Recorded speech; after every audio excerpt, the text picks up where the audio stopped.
Continuando a série O Bebê Chegou, a gente vai conversar agora sobre as consultas pediátricas.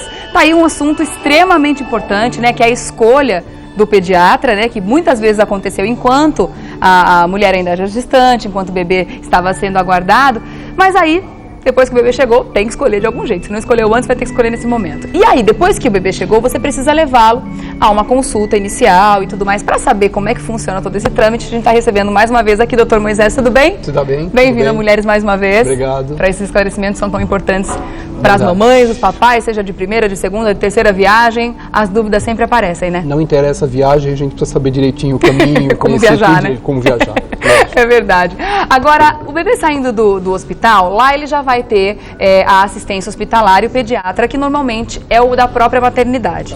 Existe a chance, esse pediatra, aquele da maternidade, chama-se neonatologista. Certo. Existe até a chance da equipe obstétrica já contar com um neonatologista que vai fazer o acompanhamento. Mas normalmente as maternidades contam com uma equipe de berçário muito boa, preparada, que dão esses primeiros cuidados e as primeiras orientações para o bebê e para essa mãe, para o pai, para a família, do que precisa ser feito na maternidade e já alguma coisa preparando para essa mãe sair da maternidade. Porque ela não vai sair da maternidade para o consultório do pediatra. Então é uma coisa engraçada. Vai para casa. Pois é. E vai esperar pelo menos uma semana, né? Isso é o que deveria acontecer e que acontece na maior parte das vezes. Mas algumas vezes a situação é tão... A mãe está tão ansiosa e um fala uma coisa, outro fala outra coisa, que eu já tive situações de a mãe sair da maternidade, passar na consulta, no consultório, para depois ir para casa. É mesmo? E isso acaba sendo, às vezes, interessante para relaxar e acalmar a mãe, mas para a gente acaba pecando um pouquinho. Porque para eu poder te orientar, eu preciso conhecer algumas coisas da rotina do seu bebê em casa. Ah, então se você não sabe como você vai lidar com ele, fica difícil falar Por isso, qualquer coisa. Primeira consulta de rotina do bebê com o pediatra, a gente sugere que seja entre 7 e 15 dias de vida. Certo. Entre 5 e 15 dias de vida. Porque deu tempo de ficar 3 ou 2 dias. 2 dias se o parto foi via vaginal, se o parto foi cesariano, parto cirúrgico, 3 dias na maternidade. Fica uns 4, 5 dias em casa. E aí começa a conhecer a dinâmica do bebê. E você começa a ter dúvidas, porque o que acontece? É só no dia a dia que as dúvidas aparecem, né? Você está na maternidade. Você está lá descansando, entre aspas, foi a cirurgia, o parto, trazem o bebê para mamar. Ele já está limpo, ele já está com banho tomado, ele já fez o seu cocô, seu xixi, aí você põe ele para mamar. Esse é o momento de, às vezes, alguma dificuldade, uma adaptação, mas que se resolve. Legal. E agora? Devolve para o berçário. Se você não faz o alojamento conjunto, devolve para o berçário. Para casa, você leva o bebê. Você não leva o berçário. Não vai junto. Não, o berçário não vai. E se o berçário não vai, quem tem que tomar conta acaba sendo o casal, a família, os avós que vêm às vezes ajudar. E aí a gente precisa mesmo de uma orientação dentro da maternidade para esses primeiros dias. É muito comum a gente encontrar as mães dizerem isso, né? Nossa, quando a gente chega em casa, é a gente pela gente mesmo. É uma maravilha ficar na maternidade, quanto mais tempo melhor, porque lá são eles que limpam, eles que dão banho e tudo mais. É muito comum a gente encontrar isso, mas ao mesmo tempo é uma facilidade que a mãe precisa até para desenvolver o período da amamentação com mais tranquilidade, porque ela não tem essa preocupação desses outros cuidados básicos do bebê também, né? Isso. E ali ela tem com certeza quem ajude. Quando ela vai para casa, até por conta da licença paternidade ser pequena, 3 dias só. 3 dias, é pouquíssimo. E a gente já tem trabalho, já tem gente tentando estender isso para 15 dias, o que também é pouco, porque o pai não tem só as obrigações, o pai também pode ter o direito de curtir a família, ficar, e também de, nesses primeiros dias, fazer as coisas que podem ser feitas por ele, facilitando para essa mãe o cuidado com o aleitamento materno. E o que a gente está percebendo cada vez mais é que os pais querem participar. Eles querem estar do lado, eles se sentem tão responsáveis e tão merecedores dessa graça de poder estar com o bebê, do que tanto quanto a mãe, né? Isso é uma coisa super engraçada. A gente observa, às vezes, não na consulta de recém-nascido, mas em umas consultas posteriores, que quem traz a criança para consulta para a gente é o pai. Ah, é? Sozinho. Aí ele vem conversa, fala, tudo, não sei o que, a gente discute, eu examino o bebê, ele veste o bebê com uma habilidade grande e tal, terminou a consulta, vai terminar, vou orientar, mais alguma dúvida? Ele fala, pera um minutinho, aí ele vai no bolso, tira o papel que a mãe escreveu, ou o smartphone, com as dúvidas, e aí fala assim, deixa eu ver, porque se não tiver tudo conferido, quando eu chegar em casa, ainda bem que ela não sabe Krav Maga, porque se ela souber Krav Maga, pelo amor de Deus, eu vou pro chão, né? E aí, o que acontece?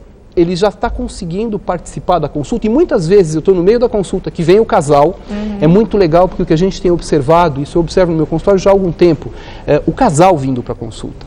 Enquanto eu estou conversando com a mãe, muitas vezes é o pai que está tirando a roupa da criança, vestindo a criança e a gente consegue trocar isso de uma forma bastante interessante. Que legal. Bom, voltando à maternidade, esse primeiro pediatra ou a pediatra que tem contato com a criança é responsável pelo histórico que é feito durante os primeiros dias de vida dela, que é o tempo em que a criança e a mãe permanecem ali na maternidade. Isso. Essa informação tem que chegar até o pediatra que a mãe e o pai escolheram, né? Isso. Esse pediatra não necessariamente é o da maternidade. Então, ele precisa dessas informações. Eu vou perguntar, como é que nasceu? Foi tudo em ordem? Aconteceu alguma coisa? Na alta da maternidade, é importante que os pais confiram que alguns documentos estão sendo entregues. Certo. Então, o primeiro é o documento de nascido vivo, que vai fazer com que, a declaração de nascido vivo, que essa criança vai poder ser registrada. Né? Toda criança tem direito ao nome, sobrenome, enfim.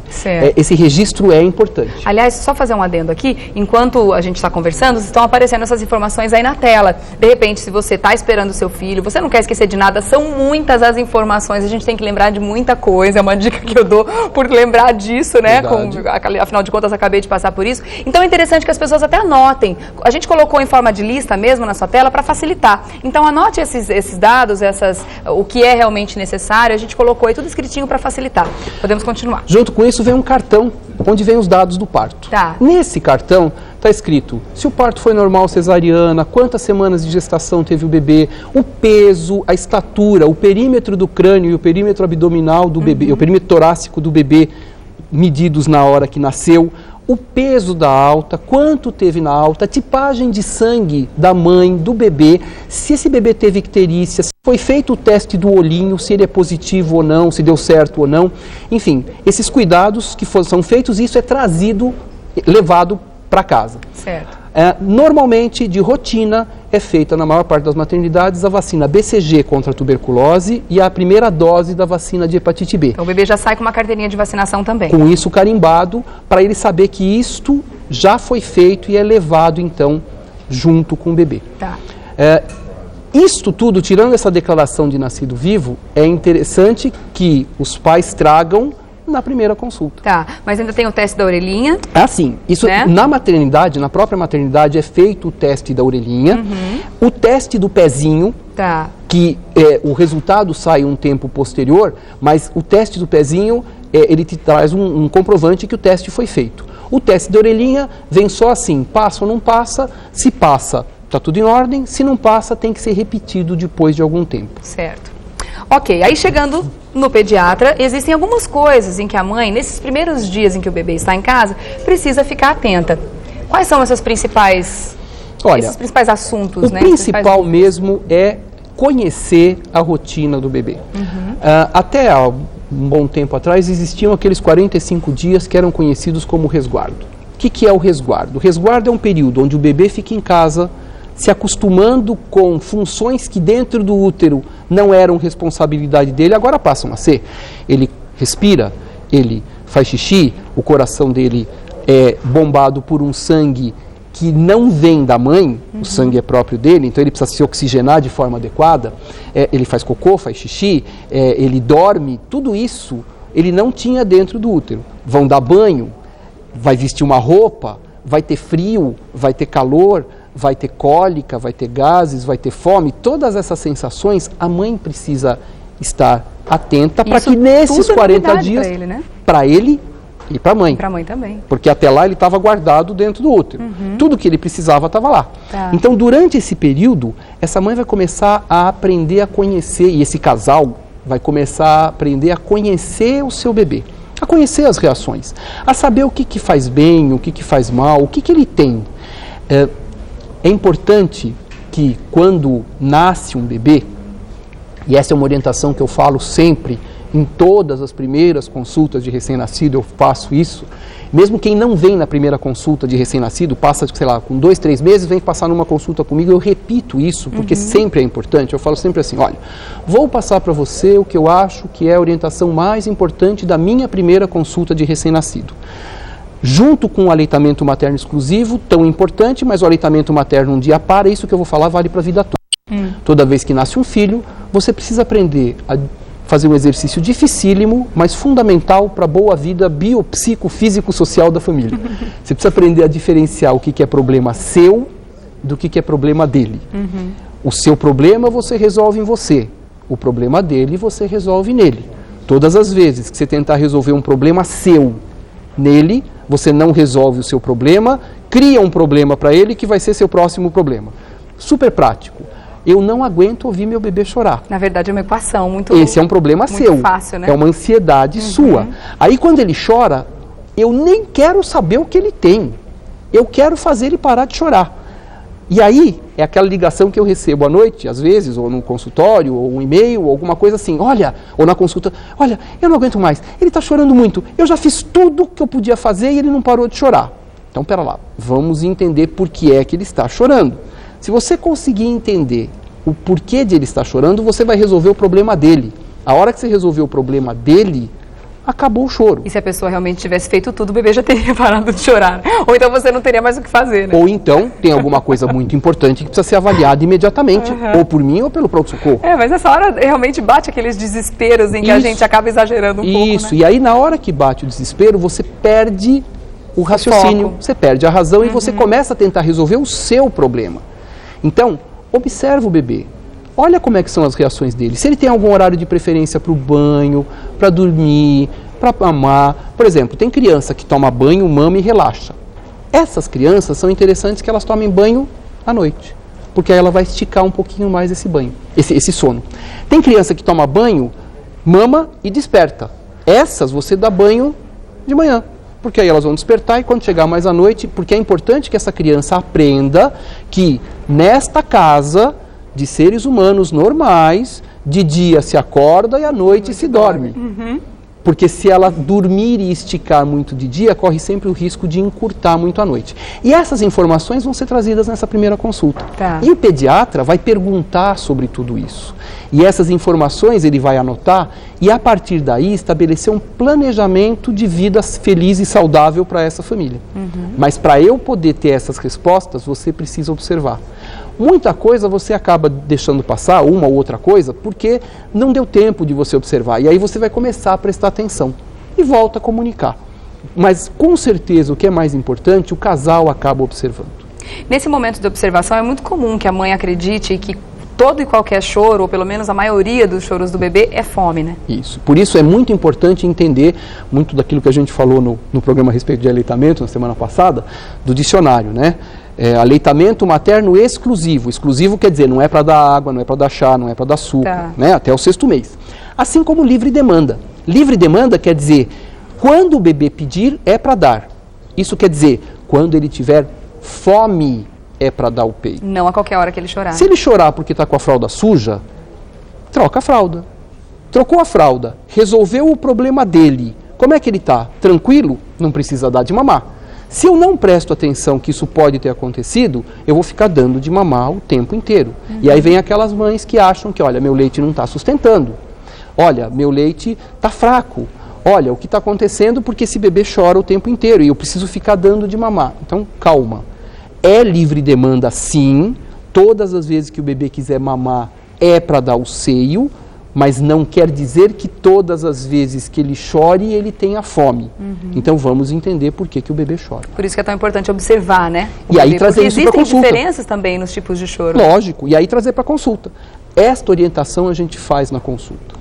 É interessante que a mãe faça também uma listinha das dúvidas. Olha, cada vez que a dúvida surgir, você vai lá e faz um tópico novo, porque é muito comum a gente chegar na consulta e esquecer metade das coisas que gostaria de perguntar, né? Uma vez escolhido o pediatra, já naquela consulta de 32ª semana da gravidez, onde a mãe foi escolher e já resolveu que aquele vai ser o pediatra, entre a saída da maternidade e a primeira consulta, esta avaliação já pode estar sendo pedida para esse próprio pediatra. Você já marcou sua consulta, olha, só que a consulta vai ser daqui a 5 dias e eu tenho algumas dúvidas, dá para esclarecer? A princípio, o que não necessitar necessariamente da presença, do exame clínico da criança, de examinar o bebê, dá para ser feito sim.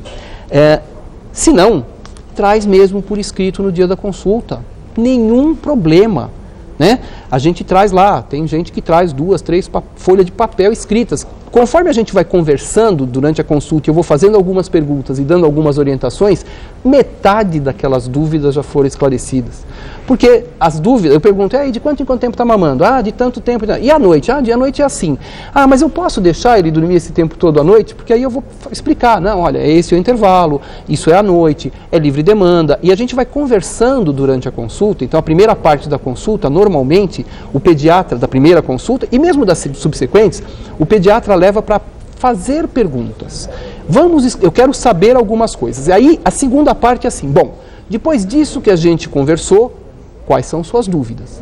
Aí as suas dúvidas podem ser... Já caíram para um terço. Ou esclarecidas, ou esclarecidas naquela hora mesmo, ou então, vamos fazer o seguinte, você vai me falando suas dúvidas, eu vou anotar, a gente anota, e aí vamos examinar o bebê. Tá. Depois que eu examino o bebê, eu volto, então, com as suas dúvidas, com o exame do bebê e com as coisas que eu perguntei, a gente consegue preparar uma orientação, ler essa orientação junto com os pais e esclarecer aquilo que não está nessa orientação por escrito. Tá. E para que as mães saibam, então, exatamente os pontos que são mais interessantes e que devem ser observados nesses primeiros dias e nos subsequentes também, para que passe direitinho essas informações para o pediatra, a gente fez também mais uma sequência de informações que você deve prestar atenção, tá? Vamos colocar na tela, que são as informações pedidas pelo pediatra, como, por exemplo, a alimentação, o sono do bebê. O pediatra quer saber a respeito do aleitamento, qual está sendo o intervalo, qual é a duração, se o bebê faz esse mesmo intervalo de dia ou à noite, se oferece um ou os 2 peitos, como é que está o sono do bebê, então, como é que está o sono do bebê tanto durante o dia quanto durante a noite. Tá. Aquela soneca do bebê, ela pode ser utilizada até os 3 anos de idade, depois dos 3 anos de idade não tem mais... Mas o tempo de sono também vai diminuindo até os 3 anos. Também vai diminuindo até os 3 anos. No comecinho o bebê dorme muito, depois ele já vai diminuindo. Com certeza, assim como toda a rotina do bebê vai mudando. Quando o bebê nasce, ele evacua quase a cada mamada e vai chegar com 1 ano evacuando 1 ou 2 vezes por dia.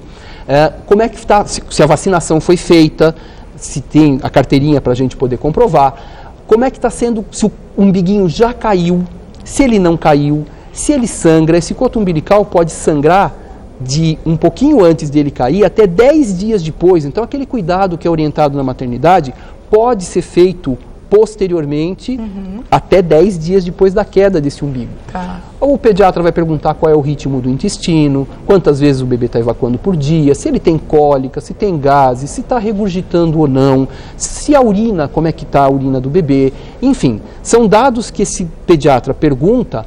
O horário do banho, como é que está sendo, a alimentação materna, como que está, no sentido de, então quer dizer que essa mãe está tomando líquido suficiente? Porque às vezes não está tomando a quantidade de líquido suficiente e por isso não tem uma produção de leite adequada. Outras vezes a alimentação da mãe pode interferir em alguma coisa no bebê. De repente, aquilo que a gente já chegou a comentar, no caso de uma mãe que o bebê apresenta sangramento intestinal mamando leite materno, uma das primeiras hipóteses é uma alergia à proteína do leite de vaca. E aí eu preciso saber se essa mãe... alimentação da mãe. O bebê não está mamando isso. Certo. Outra coisa que a gente quer saber é a respeito de quadros presentes de patologias na família. Então, por exemplo, se existe quadro de pressão alta, de diabetes, de colesterol, de câncer, de alergia, porque tudo isso na primeira consulta estabelece as possibilidades que esse bebê tem. Então, se eu tenho pai alérgico, mãe alérgica, eu preciso ficar um pouquinho de olho nessa criança. Então, por exemplo, quando eu for introduzir um leite novo, uma alimentação nova, alguma coisa diferente, eu preciso ter certeza que nesta casa não existe grandes riscos de alergia, porque aí a minha transição de leite vai passar a ser mais cuidadosa. Os produtos que a gente utiliza para a higiene do bebê, para a limpeza da roupa, para cuidados com a roupa de cama, de banho do bebê, também são mais cuidadosos. Então, tudo isso faz parte da primeira consulta, coisas que o pediatra vai perguntar. Mas não fiquem assustadas, viu, gente? Eu sei que é muita coisa, é até interessante fazer listas, porque quando a gente coloca no papel, a gente livra a cabeça, né, de ter que ficar lembrando daquela informação, então isso também é importante. Não fiquem assustados, porque o pediatra está totalmente acostumado com essas informações, isso é praxe. Para a gente é muito novidade, mas para o profissional não. Então, a orientação vai ser feita de uma forma muito tranquila. E isso vai entrando na rotina da mãe, da criança, de uma forma tranquila também, né? E, na verdade, essas perguntas que a gente comentou são as perguntas que o pediatra faz para a mãe. Quer dizer, na hora que eu perguntei tudo isso, o que mais pode sobrar de tanta dúvida? Tem dúvidas? Lógico que tem. Ela tem alguma outra coisa que ela se interessa em saber? Aí a gente anota e acrescenta esta informação na hora que for fazer a orientação e a prescrição, a receitinha para esse bebê levar para casa. E para as marcações de consultas, também é interessante que as pessoas tenham aí tranquilidade de horário, né? Não fiquem marcando compromisso muito apertado, porque nesse momento o que importa mesmo é saber como lidar com o bebê. Pois é. Existem algumas dicas que a gente procura oferecer para as mães a respeito de como é que eu vou marcar a minha consulta. Então, por exemplo, na 32ª semana você já escolheu o seu pediatra e ele sabe que ele é pontual, que ele atende no horário. Então, você vai marcar a consulta às 2 da tarde, você quer ser atendido às 2 da tarde, você vai ser atendido às 2 da tarde. Mas acontece que eu tenho que ir no meu ginecologista antes de ir na consulta, ou naquele mesmo dia, vou aproveitar a saída e vou junto. Então, o que eu faço? No dia, eu vou marcar primeiro a consulta com o ginecologista. E ele atrasa 2h30 a sua consulta. Por quê? Porque ele está atendendo uma gestante, porque teve um parto e saiu. Então, tente adequar e não marcar compromissos nem antes e nem depois da consulta. A gente trabalha, a gente vive em São Paulo. Choveu em São Paulo, 2 horas da tarde, quer dizer quase 3h30. Um dia como hoje, por exemplo, tenho certeza que tem muita gente atrasada para muito compromisso. Com certeza. E aí, as pessoas ficam preocupadas e ansiosas e já chegam à consulta, ou já ficam na consulta sabendo que vai ter um compromisso depois, mas ansiosas e já querem resolver aquilo logo. E não tem um aproveitamento daquele tempo com o pediatra. Exatamente. Quando vai marcar uma consulta, converse direitinho.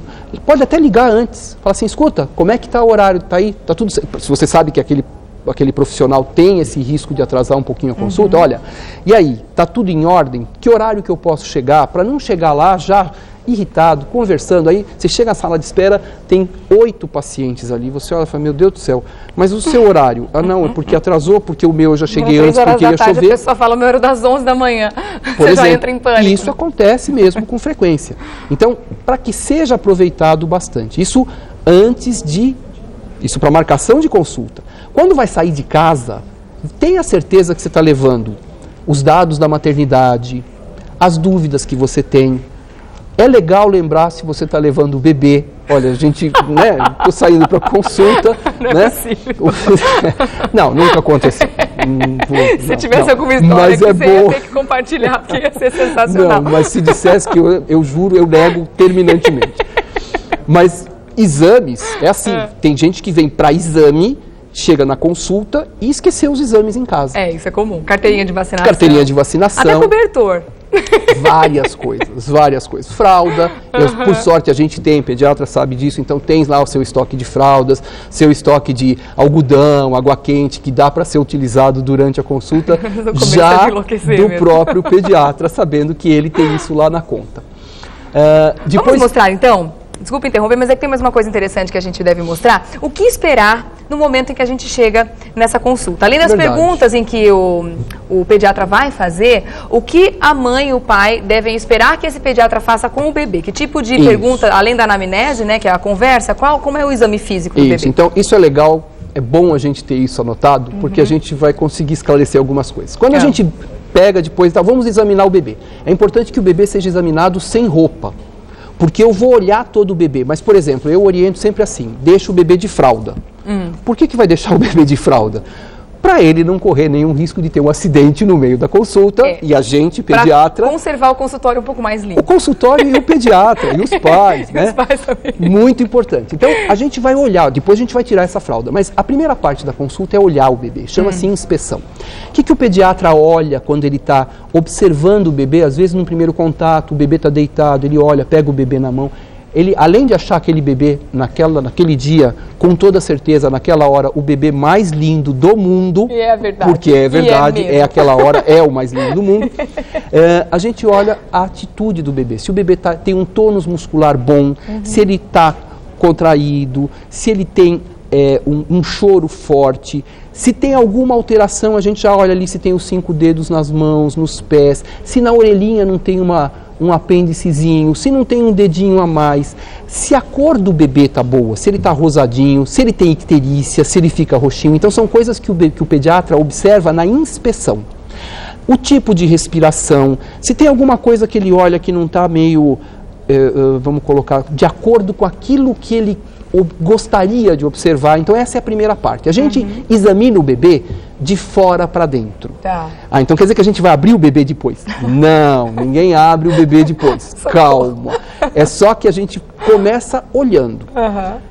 Complementando essa parte da inspeção, a gente vai começar a fazer a palpação. Alguns movimentos com o bebê então também? A gente mexe no bebê para saber se o bebê não tem, por exemplo, às vezes aparece o bebê nasceu com uma fraturazinha de clavícula. Pode acontecer. Às vezes isso nem aparece.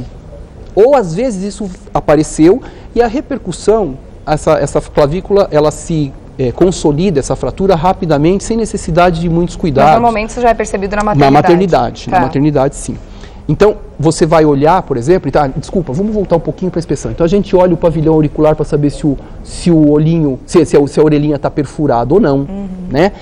Quando a gente examina a boquinha do bebê, também é uma inspeção. O bebê abre a boca, a gente olha para ver se, de repente, por exemplo, se tem dente neonatal. Tem criança que nasce com dente. Tem, né? Tem e às vezes esse dente tem que ser retirado.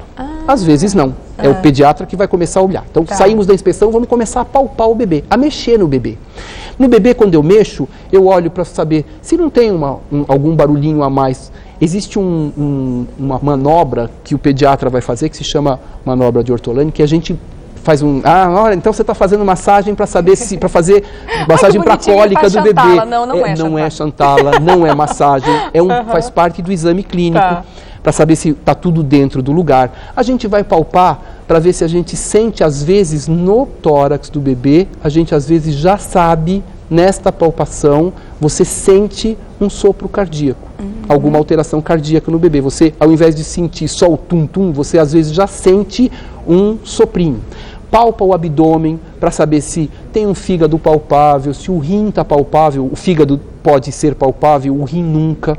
Então, a gente palpa a barriguinha do bebê, tira depois a fralda e palpa para ver se os testículos estão ali, os dois, se o bebê já tem fimose, se tem alguma hérnia, isso na palpação. Saindo da palpação, a gente vai complementar com uma parte que se chama percussão. Então, vamos fazer o bebê de tambor. Não é muito bem assim. Quando você bate a sua mão na água, ou você bate a sua mão numa superfície dura, tanto o som quanto a sensação tátil são diferentes. Então o pediatra, quando ele vai percutir, ele faz um negócio assim, ó, ele pega, por exemplo, ele vai na barriga do bebê com o dedo e ele percute no seu dedo. Para ver o que este som vai para a barriga, ele tem oco ali, tem um tipo de situação. Olha só, que vê como é diferente isso aqui. A gente faz essa percussão e essa percussão. Isto já me dá a diferença do que está acontecendo lá dentro. Eu não preciso abrir o bebê para saber que ali, por exemplo, onde tinha que ter ar, eu estou sentindo alguma coisa sólida. Já palpei e eu vou delimitar isso, às vezes, nessa percussão. E a gente percute. Isso tudo para saber se existem problemas que podem ser tratados, claro, sempre quanto mais precocemente melhor. Né? Com certeza. Quando eu estou inspecionando, eu posso conversar com o casal. Quando eu estou palpando, eu também consigo conversar com o casal. Depois da percussão, a gente vai partir para a ausculta. A ausculta é onde eu vou mais lá para dentro. Antigamente, olha que história interessante, antigamente o médico não tinha o estetoscópio. Então, como é que ele examinava o seu paciente? Ele colocava um lencinho e orelha encostada no tórax ou nas costas do seu paciente para escutar o coração, escutar a respiração no pulmão. Em 1816, um médico francês, chamava Laennec, ele tinha que examinar uma adolescente. Ele ficou meio sem graça, né? Ele falou, meu Deus, eu vou encostar minha orelha no peito dessa adolescente. Isso vai ficar, puxa, como é que eu faço? Ele lembrou de brincadeiras que ele tinha quando criança, onde ele pegava um tubo, um cilindro, encostava na parede e ele escutava o som do outro lado. O que ele fez? Enrolou 24 folhas de papel, encostou no tórax da paciente e escutou. Além de escutar, ele percebeu que isso amplificava o som e deu o nome para isso de cilindro. Com o tempo, o pessoal falou, cilindro, que nome, né? Vamos dar um nome de médico, um nome legal. E do grego, estetos, que é pulmão, e escópia, que é observação, saiu o estetoscópio. Que chique! Olha que coisa. Aí uma aula sobre o estetoscópio. A aula do estetoscópio. Então, o estetoscópio é onde o médico vai auscultar. Como é que ele faz para auscultar? Ele põe aquele estetoscópio na orelha. Então, se eu estou com o estetoscópio na orelha, prestando atenção no bebê, por favor, não fala comigo. Eu não vou escutar, não vou responder. E parece que é esta hora... falando sozinho. É essa hora que os pais falam assim, doutor, agora que o senhor pegou aqui, deixa eu falar uma coisa com o senhor. O senhor sabe que não sei o que... Pera, um pouquinho, né? Porque mas às pior vezes, do que os pais falando nessa hora, se o bebê começar a chorar, porque daí você vai ficar Não tem o menor surdo. problema, a Não? gente está acostumado com isso. O pior não é isso, o pior assim, às vezes, para acalmar um bebê, não esses bebezinhos, às vezes até o próprio recém-nascido, a gente coloca o esteto e começa a falar com o bebê, né? Então eu falo com o bebê alguma coisa, o bebê dá uma risada, ele respira, não o recém-nascido, mas uma criança um pouquinho maior, ele respira, o coraçãozinho bate e tal, e os pais acham que porque eu estou falando com o bebê, eles podem falar comigo. Nem na percussão. Então, mais uma dica, a gente coloca aí na listinha, não conversar com o médico. Não fale com o motorista. Não converse com o motorista. No momento em que ele estiver usando o estetoscópio. Todo mundo já aprendeu a porque história também. Naquela hora, eu estou escutando o coração do bebê. Eu vou até ouvir, às vezes, o que você está falando, mas eu não vou conseguir responder porque eu quero prestar atenção. Então, tanto na percussão, quando eu preciso escutar, quanto na ausculta, não dá para conversar. Não conversa. Tem também, para finalizar essa lista, o lance das medidas do bebê, peso, estatura, perímetro cefálico, que também a é gente analisado, faz isso, né? e tudo isso que eu estou falando, a gente faz não só na primeira consulta, a gente faz em todas as consultas. Na primeira consulta, na primeira consulta, o que a gente pega são os dados do parto. Se é a primeira gravidez, se não é, se teve algum abortamento, quantas semanas teve de gestação, se teve alguma intercorrência na gestação, em que hospital foi feito o parto e todos os outros dados que a gente estava conversando. Isso na primeira. Depois a gente faz o acompanhamento disso. Certo. Vamos interromper o papo, a gente continua já já, porque uma das coisas que faz parte, muitas vezes, logo dos primeiros meses de vida do bebê, dependendo da quantidade de cabelinho que esse nenê já traz com ele, é o corte de cabelo, o primeiro corte, que muitas vezes é um momento em que os pais adoram registrar, vão com filmadora, com câmera, e inclusive existem uns lugares, aqui em São Paulo, até mesmo em outras cidades, que oferecem aí um momento especial como o primeiro corte, uma lembrança, um diploma, um pedacinho da mechinha do cabelo, é muito interessante. E o nosso repórter Fábio Gravaz, ele foi acompanhar um bebezinho que foi fazer aí o seu primeiro corte de cabelo. Vamos acompanhar.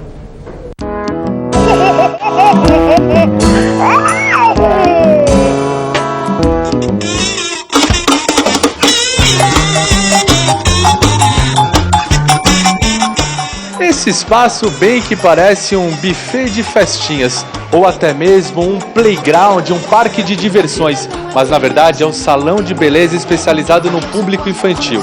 E nós viemos conferir um momento importante na vida das mães e dos seus bebês. Chegou a hora do primeiro corte de cabelo.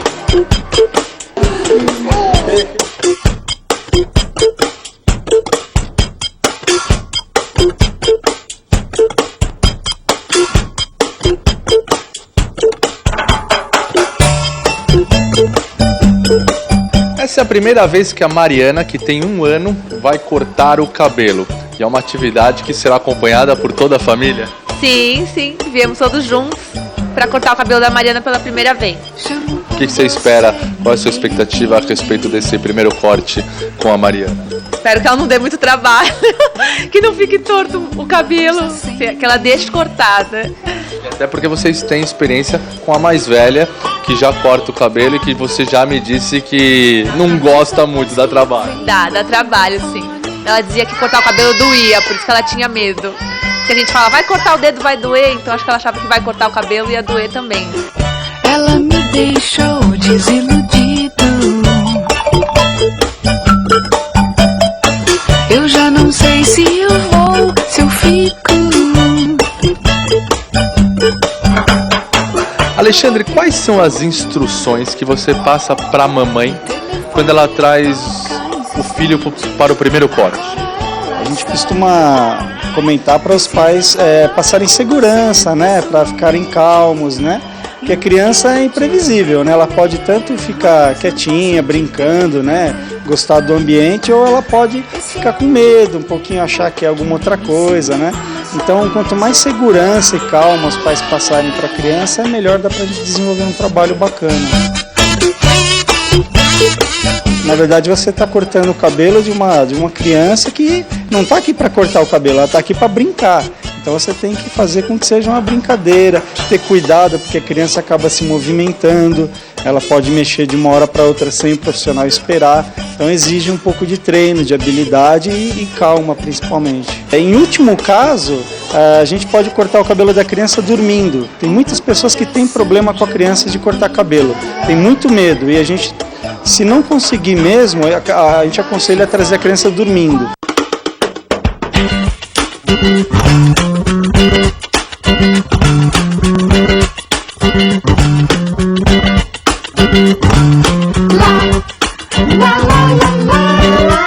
E como é um primeiro corte, mamãe, eu sei que tem um prêmio muito legal, leva um diplominha com uma mecha do cabelo. Isso, vai levar a mechinha do cabelo. Tem mães que levam todo o cabelo para dividir com a família, né? Porque a avó quer, o papai, todo mundo.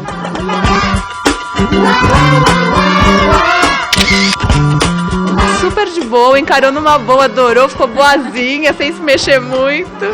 Acho que ela gostou, sim.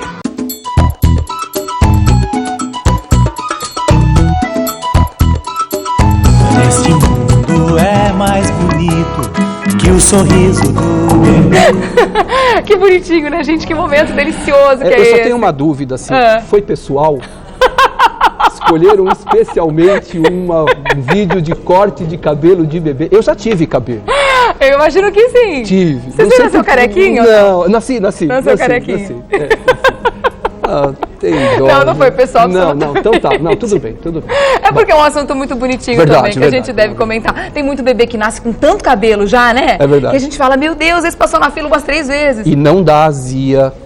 Aquela história que o neném é cabeludo, mentira, né?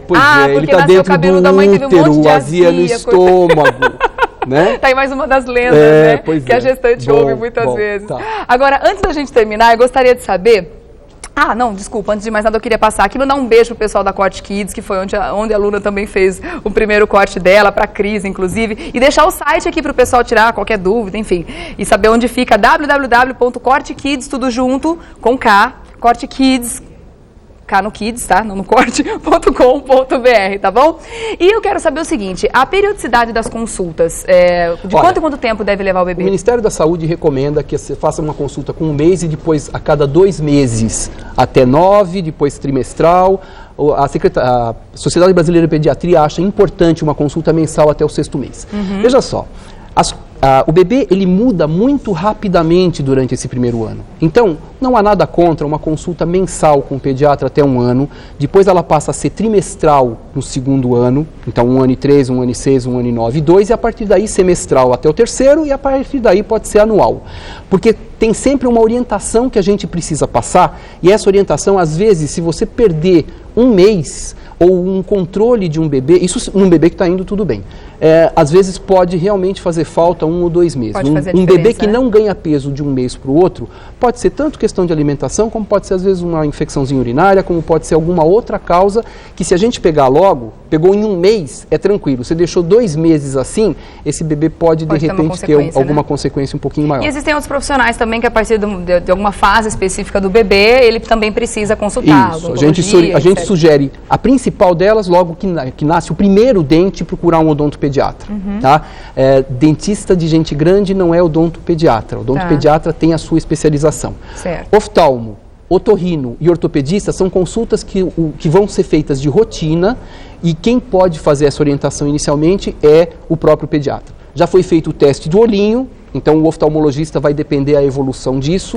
O teste da orelhinha também vai depender aquela questão de quando vai fazer a próxima consulta com o otorrino. E o teste do pezinho, para resolver o ortopedista, não tem nada a ver, o teste do pezinho era por conta daqueles problemas de doença, mas o ortopedista, a gente pede uma avaliação de rotina por volta dos 3 anos de idade. Certo. E é importante também que a gente tenha sempre um contato desse pediatra, telefone, e-mail, enfim, o contato que você precisar para situações complicadas. Isso, e muito importante, não saia da consulta com dúvidas. Tá. Esclareça todas as dúvidas. E aí, tendo esses contatos com o pediatra, eles podem ser feitos à noite, final de semana, e-mail, telefone, enfim. E aí o pediatra vai poder orientar se tem necessidade de uma avaliação, se precisa ir para o pronto-socorro, se dá para aguardar e fazer algum cuidado antes de medicar.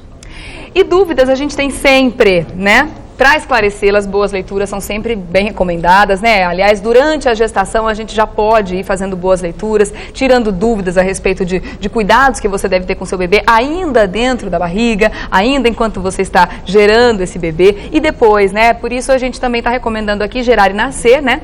Que é um canto de amor e aconchego, que inclusive vem um CDzinho muito bonitinho que você pode colocar para você ouvir e para o seu bebê também, inclusive durante a gestação já. E aqui você tem dúvidas, né? Não só durante a gestação, alimentação, situações até sentimentos. Isso é muito legal a gente falar de sentimentos, porque tá aí um momento em que os sentimentos estão à flor da pele, né? Durante a gestação, até mesmo quando o neném chega. Então é bom que a gente possa falar sobre isso e saber que existiram pessoas que passaram pelas mesmas coisas, pelas mesmas dúvidas, incertezas e culpas e etc. Então é bom a gente poder compartilhar e saber disso, né? Verdade. Muito legal. Essa série está uma delícia. Na semana que vem não estarei mais aqui, Kátia Fonseca vai estar de volta, por isso eu me despeço de você, Dr. Moisés Chensinski, a quem eu agradeço também pelos esclarecimentos aí a todo mundo, a todo o público do Mulheres. Até uma próxima. Deus quiser. Até semana Obrigado, que vem. até semana que vem. Não aqui no programa. Obrigada mais uma vez. Que delícia que é essa série, gente. Eu tô adorando e tenho certeza que Kátia Fonseca, quando voltar das férias na semana que vem, também vai adorar dar continuidade, porque tá aí um momento que muda tudo na vida da mãe, na vida da família toda. É uma delícia, a gente vive esse momento intensamente, claro, com algumas dúvidas, com alguns percalços, mas tudo isso é superado em prol de um momento delicioso e de uma causa maior, né? Que é a criação de um bebê, e compartilhar isso com todo mundo, com família, é sempre muito gostoso.